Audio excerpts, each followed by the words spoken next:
Good evening, everyone. It's time for us to get started this evening. We're on lesson number 4 in our study of to be a parent. Just a general overview of what the Bible has to say about the role of parents in raising children. Before we get started this evening, let's go to God in prayer. Father, we're very thankful for this beautiful day, this beautiful week that we're enjoying, the warm weather, the bright sunshine that you've sent our way after the recent cold spell. We are thankful for the freedom that enables us to come together this evening as we're doing, to assemble peaceably, to study your word, to encourage each other, to lift each other up, give ourselves the boost that we need to get us through this life and the world of sin that surrounds us. We are so thankful for the love and compassion you have for us, and we're mindful of the many ways that you have demonstrated that love throughout the ages. The greatest gift of all, of course, is that of your Son. We appreciate so much what he was willing to do in leaving heaven to come to this earth and to sacrifice his perfect life for the sins of those who are so undeserving. We appreciate that sacrifice, and we ask at this time, Father, that you would forgive us of the imperfections, the flaws that so easily hinder our lives in your service. Help us to renew our desire to walk in the steps of your Son day by day, and help us to increase in that task as we go forward. We pray that you would be with us now as we engage in this study, that we might learn things that will help improve our ability to serve in your kingdom, particularly in the role as parents, that we might be able to train the future generations to serve you and to be an influence for good in this world. Forgive us when we make mistakes. In Jesus' name, amen. Last week, you'll recall that I introduced, or actually showed again, a chart that involved the different dimensions of parenting and the 4 different parenting styles. And so I thought to begin this day what we're going to do, because of the feedback I got last week, several people complained the print was too tiny, it wasn't laid out just right. So I took some time in this past week to try to redo the chart, something that was a little more usable in this form. You remember this chart I connected last week with this passage in Romans 11:22 in which Paul is describing God. He says, consider God's kindness and severity, 2 different sides of God's character. Severity toward those who have fallen, but God's kindness toward you if you remain in his kindness. Otherwise, you too will be cut off. And what we tried to emphasize last week was that these 2 sides of God's character, his kindness and his severity, are the same 2 sides of parents that kids need to see. And the problem with so many parents is that they get those 2 sides of their character out of whack. They're either too severe and not kind enough, or they're too kind and they're not severe enough. And you go either direction in that imbalance, and you end up with any one of these 3 less than ideal parenting styles, either permissive in the lower right, where you have a high degree of kindness, but you don't have much severity, or authoritarian, you have a great deal of severity. Parents are really hard on their kids, but there's not a lot of kindness involved, the authoritarian approach. Or you get parents who don't display very much kindness or very much severity. The kids are pretty much just on their own. They raise themselves. And that is the uninvolved parent. But the sweet spot, the ideal, is where parents are both severe with their kids, firm with them, but at the same time they're kind, they're warm, they're affectionate to their kids, and their kids know that. And so that's the sweet spot. That's what parents ought to strive to accomplish in their dealings with their children. So I thought I'd just pass that along, and we'll have occasion to look at this chart again as we go forward. But as we were looking at earlier, what we're going to be talking about tonight is planning for parenthood. What are the things that a young person, a young couple, need to consider as they look into the future at the prospect of them becoming parents? What can they do to prepare themselves to become effective parents.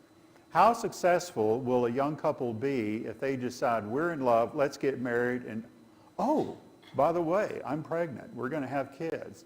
No thought has been given to what that's going to involve. There's been no discussions of parenting and what it's going to involve, the joint responsibilities they're going to have.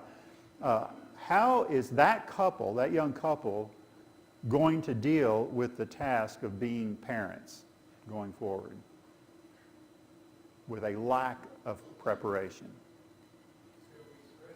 It's going to be pretty stressful. They're probably going to make a number of mistakes along the way. Now, that's not necessarily fatal. A lot of us parents in our younger years didn't really know what we were getting into, and somehow we learned as we went along. We made it work. So it's not a critical failure if they don't put a lot of preparation into it. But ideally, a young couple going into marriage they need to talk about this. They need to think about it. They need to plan about what it's going to be, what's going to be involved in being parents. So what I want to do this evening is just simply walk through 4 questions that every young couple needs to ask themselves about their future role as parents. And the first question is, do I want to be a parent? Now, why do I have to ask that question?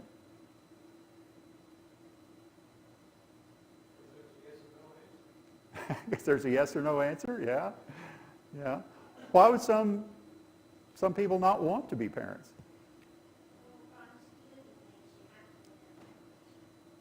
How's that?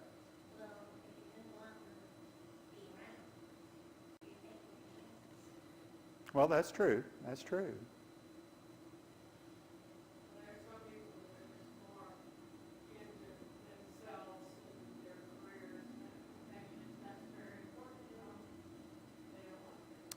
They're more interested in their careers and pursuing pleasure, fun, and other things centered on self than they are kids. Parenting is one of the most unself-centered activities you can get involved in, right? Because you're having to sacrifice so much of your time, your energy, your resources on these kids. And you need to know that going in.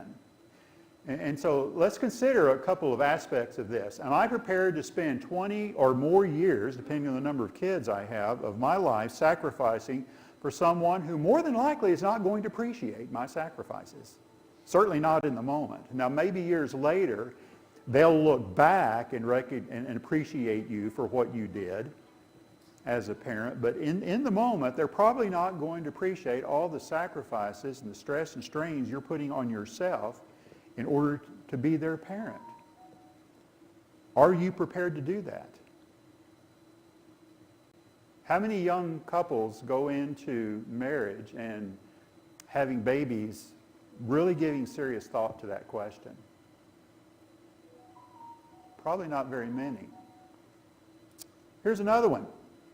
Can I afford the expense of raising kids? Those of you who have gone through the process, let me know. Is raising kids a cheap proposition? It's expensive, right? The feeding, the clothing, the housing, the schooling. And of course, as Margaret mentioned, if you're going to send them to college, you got to plan for that. I mean, there are just so many expenses that are involved in raising kids, and especially if you have multiple kids, 2, 3, 4 kids. It is expensive. Your standard of living is going to take a hit by having kids. Are you willing to pay that price in having kids? And of course, some will say, no, I'm not really prepared to go that route. Well, then you need to stop and consider this question. Am I prepared to spend the later years of my life alone? What do I mean by that?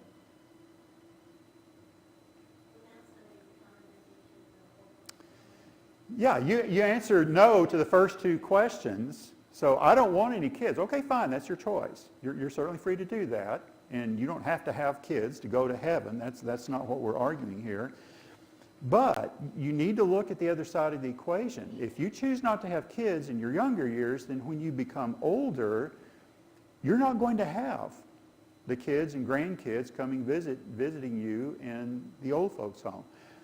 There have been a number of articles that I've seen recently by especially women who have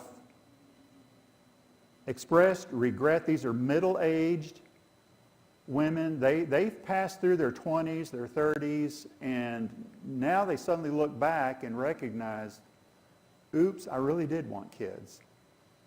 What's the problem? It's almost too late for them. Here's an article by a lady in the Business Insider magazine, and I won't read the whole thing, but just some excerpts here. She starts out the article saying, I didn't want kids and didn't think I'd want to get married again after my divorce. She's divorced. But recently I realized I actually do want to build a life and a family with someone. I'm almost 39, and I'm starting to panic about whether my chance to have a child has passed. She describes her first marriage and how it didn't work out. And after that divorce, I didn't think I'd want to get married again or have kids. I told my friends and family I'd never get married again. I needed independence, a fulfilling career, and space to chart my own course, and I didn't think marriage fit into that vision. I was content to look forward to a future without a husband, children, or the trappings of a traditional wife. Well, of course, anybody want to make a guess as to what happened? I'm sorry? Well, what led to the regret? Well, she found another guy. Yeah. In fact, this guy was quite different from the first one. And so, and they got together. She says, to my amazement, I began seriously thinking about marriage and children. I hardly recognized myself. I also began to feel selfish for spending so much time focusing solely on myself. I went from proudly proclaiming I was too self-centered to be bothered with a family to realizing there was more to life than independence and the pleasures of living for oneself. Now, months after that realization, and at nearly 39 years old, I feel panicked thinking I'll be a single, childless, middle-aged woman.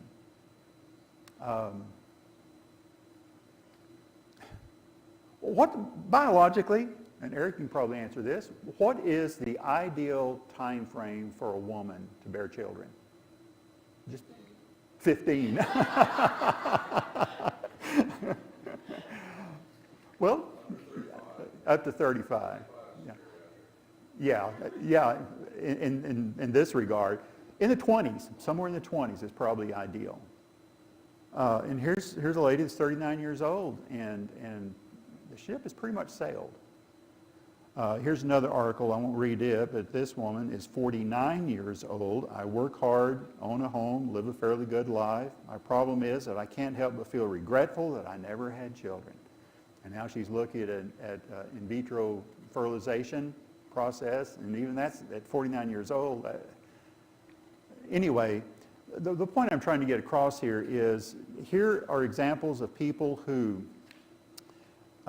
recognize when it's too late that, yeah, they probably should have had children, but now they can't do anything about it. And so that's why I'm posing these questions in the way I am this evening.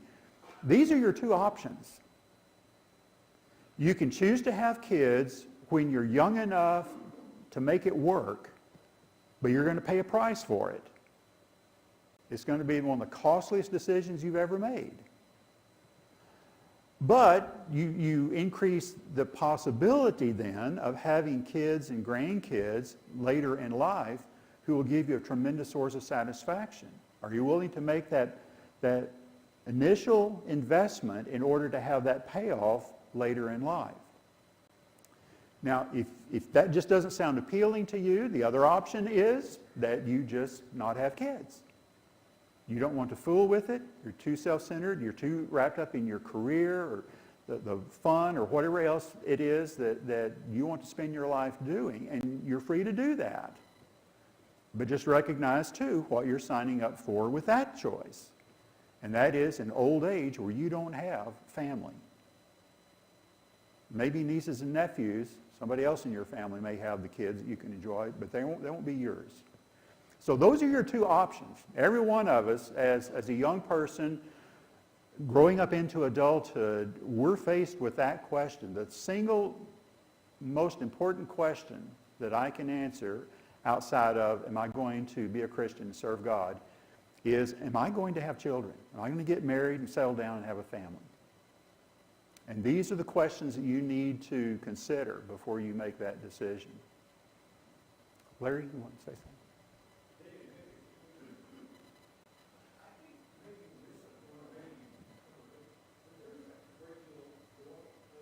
Oh, absolutely.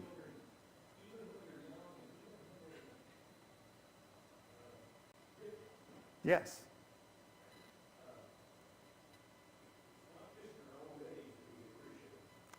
That's true. That's true. Yeah, and I don't want to minimize or ignore the fact that children are a source of great joy in their childhood. They certainly are. But that comes with a price. And that's really what I'm trying to emphasize here. There's a trade-off involved. And you just have to be honest about that trade-off. Second question, can I find a mate who shares my desire to be a parent? And of course that has a number of subpoints. Does this person like kids? Are there some people, even married people, who just do not like kids? Yeah, very much so. I've known some couples that just, for whatever reason, they chose not to have kids. They just saw them as, they enjoyed being with each other, but kids would just be kind of a drag on them, and they didn't really want that. Well, if that couple makes that decision, that's fine. But before you marry somebody, you need to make sure you have that understanding with that person. Do they enjoy kids? Will they want kids in their future? Is this person willing to share the burdens of parenthood? All the cost and the frustrations that come with raising kids, are they willing to pull their share of the load? Now, which party, man or woman, does that generally impact the most? I'm sorry? The dad, okay, explain. Well, what's the tendency in many families? Who does the lion's share of the work raising the kids? Mom. And what does dad do? If he's even around. If he's even around. And that's part of the problem, is that dad just says, well, the little lady will take care of that. And so he's just kind of uninvolved and trusts her to raise the kids. Now, there's no doubt, especially in the early years, that she will definitely spend more time with the kids. But dad has to have some pretty serious input in the child raising process in order for this thing to work. And so that's one of the questions that we need to consider in looking for a mate. Is this person willing to invest the time to make this work, raising the kids? Do both of you share a similar parenting philosophy? Now, what do I mean by parenting philosophy? Actually, we just had a slide up there earlier. Yeah, these different parenting styles. You need to talk about that before you have kids, before you even get married. Which one of these parenting styles do you believe is the most appropriate in raising your children?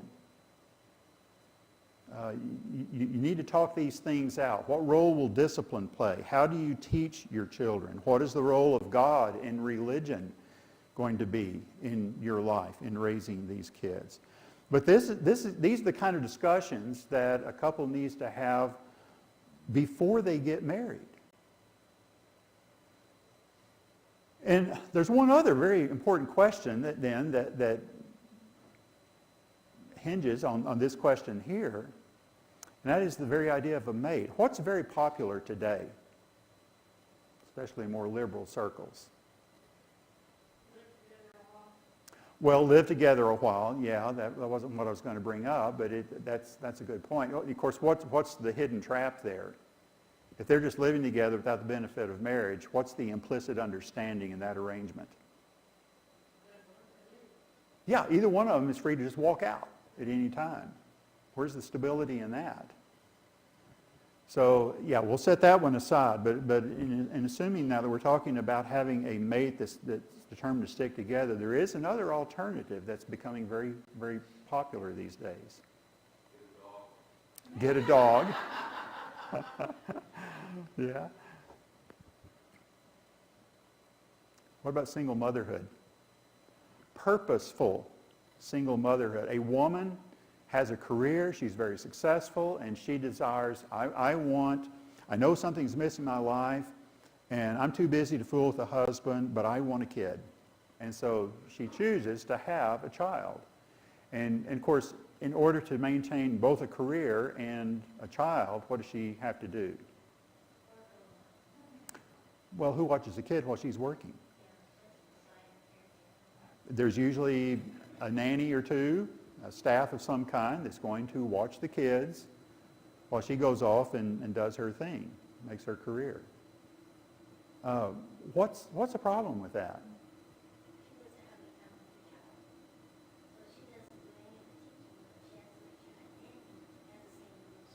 Okay, what if she takes some time off during the week to teach her child? Then it works, right? What's missing? There's something else missing. The father. Children need both a maternal influence and a paternal influence. A mother figure and a father figure. In the very first family that we read about in the Bible, what did it consist of? A mother and a father, Adam and Eve. And historically, ever since then, every society or civilization that has been successful and prospered has exalted that mother-father figure, family arrangement, as the ideal for bringing up children. And wherever that ideal arrangement has been altered or shifted or thrown aside for some alternative version of family, the wheels fall off. It just doesn't work very well. God knew what he was doing at the very beginning in setting up the family arrangement as a father and a mother working together collaboratively to raise children. And so, please, do not even think about bringing children into this world by whatever artificial means you can think of without somebody by your side accomplishing that. It takes two people to do a good job of this. Let's look at the next question. Am I willing to accept a career that will enhance my role as a parent rather than hinder it?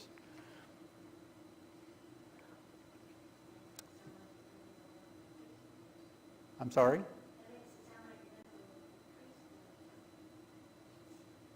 I'm not sure I understand that. Huh.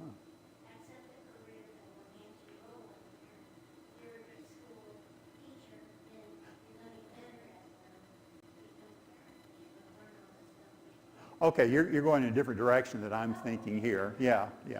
I'm sorry. Well, let's just go deeper into this, and you'll see where I'm going with this. Okay. For example, talking to the women, are you willing to sacrifice your prime working years changing diapers and cleaning up messes? Now these two examples that I read earlier, what did these women do? What were they doing in their prime years, prime childbearing years? They were working on their careers. They were establishing their place out in the business world. Is there anything morally wrong with that? No, of course not. There's nothing wrong with that. But by saying, I want to have my career before I have children, they're basically letting the prospect of them ever having children slip by. And they just didn't think about that during those early years. Now, are we saying here, with regard to women in particular, that women should not or cannot both have a family and work outside the home? No. Turn to the book of Proverbs and look in chapter 31, and this is the description of what Solomon calls the virtuous wife. And it's fascinating in his description of this woman. I wish we had time to go into great detail here, but we don't. But notice what she does. First of all, let's skim and look at verses 16. She considers a field and buys it from her profit. She plants a vineyard. What's she doing there? She's working. Look at verse 24. She makes linen garments and sells them and supplies sashes for the merchants. What's she doing there? She had a little side business going, right? So here's a career woman. Could we say that? But at the same time, look at verse 15. She also rises while it is yet night and provides food for who? Her household. In verse 21, she's not afraid of snow for her household, for all her household is clothed with scarlet. In verse 27, she watches over the ways of... Are you guys reading with me? Or household again? Yeah. So why does the writer keep bringing up household all the time? She's doing this for her household. She's with her household. Life revolves around mom. Family life does. That's a good way of putting it, Margaret. If mom ain't happy, ain't nobody happy. But here's a woman that, yes, she works outside the home. She makes money to bring into the family coffers. But her primary obligation is her household, her family. That's where her real worth shines. And then, men, are you willing to accept a job that will allow you to spend quality time with your kids? Why is this important? We actually already talked about it earlier. If your career, man, takes you so far away from your family so often that basically your kids don't know who you are, and you're a dad that just kind of checks in every now and then to make sure things are going okay, what kind of relationship are you building with your kids? Very distant, if there's any relationship at all. You have to be able to carve out time from your career to spend quality time with your kids. Let's move on. Am I willing to commit to being a good parent? And by that I mean, are you willing to sacrifice personal time to spend with your kids? What are your hobbies? It's one thing to spend all your time at your work, but if you don't spend a lot of time at work, but you spend a lot of time with your hobbies that don't involve your kids, then what's the difference? Your kids don't have any time with you. Now, ideally, if you have a hobby, what should you be doing? Including the kids in the hobby.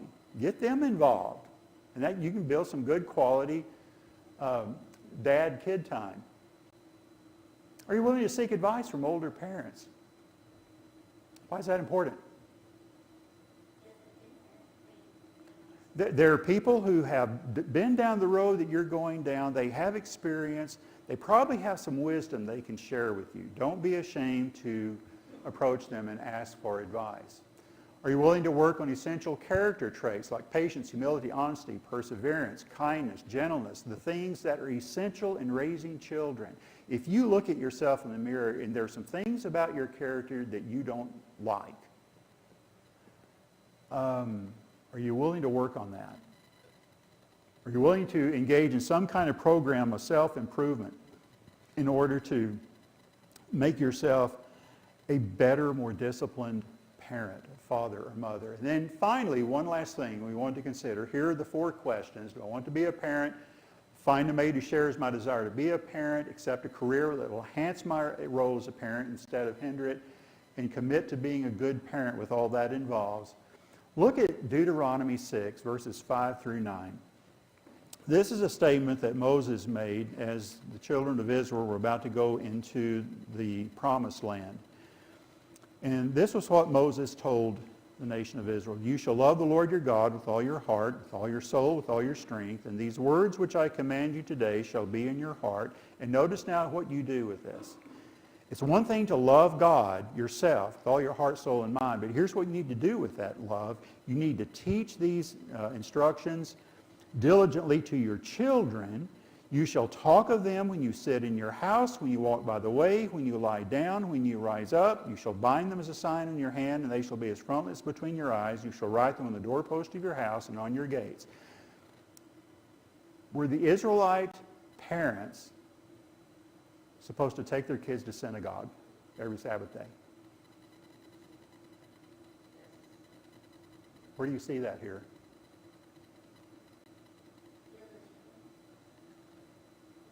What's he saying? You shall teach them diligently your children, shall talk of them when you what? Sit in your house. Raising kids and giving them a strong spiritual foundation starts in the home. That's your job as a parent. When you determine that you're going to have a kid, bring a child into the world, you're signing up for the next 20 years of your life minimum of training that child, turning your home into a religious training institute. Everything about your values that you want to impart to your kids, it's going to happen primarily in your home, not in church. Now, church is important. That's a big part of this. But the home is where the battle is really going to be won or lost. Okay, next week we're going to look at